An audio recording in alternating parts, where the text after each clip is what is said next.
শহীদ আসাদ মারা যাওয়ার পরে আমার মা অজ্ঞান হয়ে যেতেন। তা আমরা আমার চেয়ে বেশি, কারণ শহীদ আসাদ শহীদ এসে তখন আমরা বুঝি যে প্রিয়জন হারা কত কষ্টে। এখন যারা এই গণঅভ্যুত্থানে 24-এর গণঅভ্যুত্থানে যারা শহীদ হয়েছেন তাদের মা বাবা ভাই বোন যা মারা গেছে তারা কি কষ্টে আছে, তাদের কি কষ্ট। এই আবু সাইদের মা বিশ্বাস করে একটা সাধারণ পরিবারের ছেলে, সেই ছেলেটা ইংরেজিতে এমএ পড়তো, মারা গেছে, তার বাবার কি সান্ত্বনা দিব, আমার কি সান্ত্বনা দিব আমি বুঝতে পারি সেটা। আমাদের এখন আমাদের সান্ত্বনা দেয় শুধু না, তাদের জন্য আমরা কিছু করব।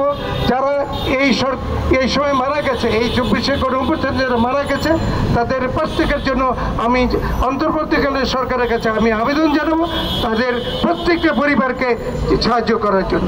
আর যারা এখনো অসুস্থ আছেন, গত পরশু দিনও 2 জন ছাত্র মারা গেছে।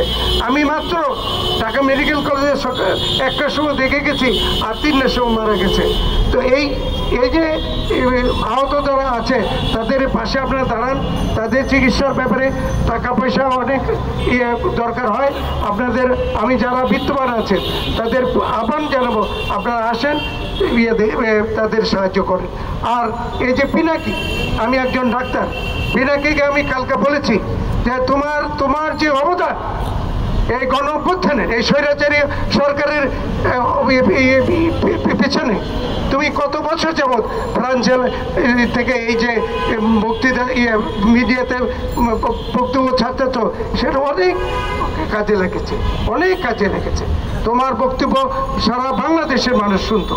এবং তুমি একটা যে কাঁঠাল রানী কয়ে যাকে বলতা, সে কাঁঠাল রানী তোমারে তাড়াইছে, কিন্তু কাঁঠাল রানী আর দেশে নাই। তুমি আজকে বীরের বেশে, তুমি ইলিয়াস কনক, তারা বীরের বেশে আসবে এবং বাঙালি 18 কোটি জনতা তোমাদের জন্য অপেক্ষা করছে। আর ফারুক হোসেন যেটা বললো যে বিদেশি মন্ত্রণালয়ের যে দায়িত্ব দেওয়ার জন্য, এটা অত্যন্ত তার জন্য পিনাকির জন্য এটা খুবই সরু ব্যাপার। পিনাকি এই কিছুদিন আগে একটা পত্রিকা দেখলাম যে পিনাকি এই দেশের রাষ্ট্রপতি হবে। হ্যাঁ, হতে পারে সে যে এই আন্দোলন, এই স্বৈরাচারের পতনের জন্য সে যে ভূমিকা রেখেছে সেটা অতুলনীয়। আপনারা মিডিয়ার লোকজন আপনারা লিখবেন, আপনারা বলবেন যে পিনাকি কি বলে কনক, এদেরকে অবিলম্বে নিয়ে আসতে। কিছু জটিলতা হয়তো থাকতে পারে, সেইটা জটিলতা শেষ করে নিয়ে আসবেন।